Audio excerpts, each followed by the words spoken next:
안녕하세요. 남서방TV 남재현입니다. 오늘은 뱃살의 원인과 대책 10번째 영상, 스트레스와 뱃살에 대해서 얘기를 해드릴게요. 모든 병의 근원으로 저는 스트레스를 꼽습니다. 뱃살에서도 스트레스가 엄청 중요하고요. 자, 스트레스가 왜 중요하냐? 스트레스를 받으면은요, 우리 몸에 이제 스트레스 호르몬들이 나와요. 이제 주로는 혈당을 올리고 일종의 전쟁 준비 상태라고 보시면 돼요. 스트레스는 비축해야 돼요. 물자도. 그리고 신경도 곤두세워야 되니까 에피네프린, 노르에피네프린의 교감신경계가 이제 활성화가 되고 또 코티졸 호르몬이 이제 분비가 되거든요. 이런 호르몬들은 뭐든지 이제 저장을 시키는 역할을 해요. 그래서 이런 호르몬들이 오히려 이제 식욕을 돋구기도 하고 해서 뱃살을 늘리고 지방을 축적을 시키고 또 혈당도 올리고 또 혈압도 올리고 긴장 상태를 유지해야 되니까요. 그 다음에 이제 면역세포도 아껴야 돼요. 바깥에 있는 걸 안으로 들어가게 하고, 그래서 면역력도 많이 떨어져요. 스트레스를 받으면. 실제로 우리가 스트레스를 받아가지고 너무 극심한 스트레스에 머리에 두건 싸매고 자리에 누우면은요, 한 달 있다가 여러 병이 걸릴 가능성이 많아요. 풍도 올 수도 있고 그래요. 왜냐하면 이제 면역 기능이 떨어지는데, 이 면역 기능은 세 가지 중요한 역할이 있어요. 밖에서 들어오는 세균이나 바이러스나 이런 거와 이제 싸워 이겨야 되는 기능도 있지만, 두 번째는 이 면역 세포는 혈관 청소 기능이 있어요. 그래서 혈관에 쌓인 찌꺼기를 걷어내주는 역할을 해서, 그래서 이제 이런 면역 기능이 떨어지는 극심한 스트레스를 받으면 그런 뇌졸중 같은 걸 일으킬 수도 있는 거고요. 세 번째는 이 면역 기능에 저는 가장 중요한 기능은 바로 암세포를 잡아먹는 거라고 봐요. 우리 몸의 정상적인 세포가 아닌 것은 이 면역 세포가 반응을 해가지고 없애버리거든요. T셀, B셀을 통해서 없애기도 하지만 또 내추럴 킬러 셀이라고 자연 살해 세포가 가서 또 암세포를 잡아먹기도 해요. 우리 몸은 60조의 세포로 되어 있는데 하루에도 수백에서 수천의 돌연변이가 생긴다 해요. 60조의 세포니까 그 중에 생기는 게 얼마 안 되더라도 그렇게 수백에서 수천 개가 생길 수 있거든요. 이거가 이제 방치가 되고 우리 몸의 면역 세포가 얘를 제거를 하지 못하면 이게 이제 조금씩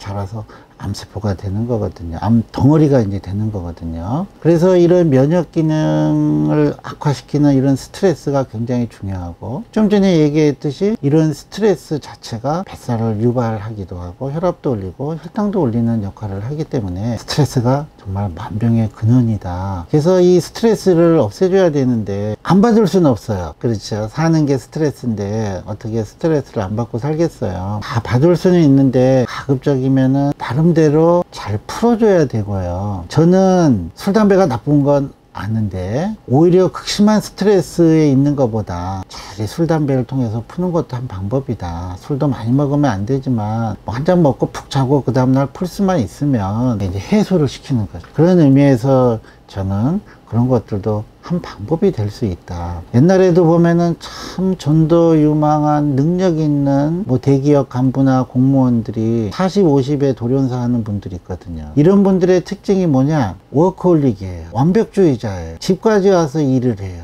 표정이 언제나 굳어 있어요. 언제나 긴장 상태예요. 그리고 또 그렇게 워커홀릭이다 보니까 여가 활동이라든가 이런 것들을 잘 하지를 않아요. 이런 분들이 돌연사 하는 경우, 안타까운 경우를 참 많이 보거든요. 고혈압도요, 성격 A타입, B타입이 있어요. 그래서 이런 고혈압에 잘 걸리는 성격 타입이 또 있거든요. 이런 스트레스를 안 받고 지내는 게 굉장히 중요하다. 이 스트레스를 이제 또 풀어주는 제일 좋은 방법은, 물론 자기한테 맞는 또 여가 활동들이 있겠죠. 그런 스트레스를 푸는 게 운동 같은 것들도 있을 수가 있고, 어떤 동호회 활동 같은 거 될 수도 있고, 저는 이제 생활 속에서는 자꾸 웃으려고 노력을 해야 된다고 얘기를 해요. 왜냐하면 이 웃을 때 엔돌핀이 제일 많이 나온대요. 웃기지도 않는데 어떻게 웃느냐? 웃는 표정만 줘도 엔돌핀이 나온대요. 그래서 가급적이면은 웃으려고 하시는 게 좋고, 그래서 저는 이제 텔레비 프로 같은 것도 스트레스가 이렇게 생기는 서스펜스 스릴러물이나 스토리가 꼬여있는 이런 거보다 그냥 가족이 다 같이 볼 수 있는 그런 드라마들 이런 거 좋아하고, 이렇게 보다가 막 스트레스가 꼬이는 부분은 건너뛰어요. 건너뛰고 마지막에 해피엔딩, 저는 주로 해피엔딩 되는 영화만 봅니다. 뭐 끝이 좀 찜찜하거나 또는 새드 엔딩, 언해피 엔딩 이런 거는 사실은 잘 보지 않고요. 그리고 악을 이기는 그런 정의가 살아있는 영화들, 뭐 이런 것들을 사실은 좋아합니다. 그리고 또 스트레스를 푸는 가장 또 좋은 방법이 운동이라 하거든요. 그 운동을 할 때 또 엔돌핀이 참 많이 나온대요. 근데 그 운동에 대해서는 제가 다음번 동영상 시간에 얘기를 해드리고, 운동 얘기할 게 너무 많거든요. 하고 하여튼 스트레스를 풀 수 있도록 하여튼 여러분들 취미생활이라든가 여러 가지를 많이 강구하시고 스트레스를 어떻게든 빨리 풀고 해결할 수 있도록 하시는 게 굉장히 중요합니다. 스트레스 받으면 또 먹는 걸로 푸는 분도 있어요. 너무 많이 먹으면 안 되시니까 적당하게 맛있는 요리 먹고 푸는 것도 있죠. 그래서 하여튼 그런 것들을 하여튼 너무 과하지만 않게 하셔서, 저는 스트레스가 제일 나쁘다, 뱃살에서도 스트레스가 제일 주적이다 라고 생각합니다. 여러분 스트레스 잘 푸시기 바라고요. 다음 시간에는 운동과 뱃살에 대해서 얘기를 하도록 하겠습니다. 감사합니다.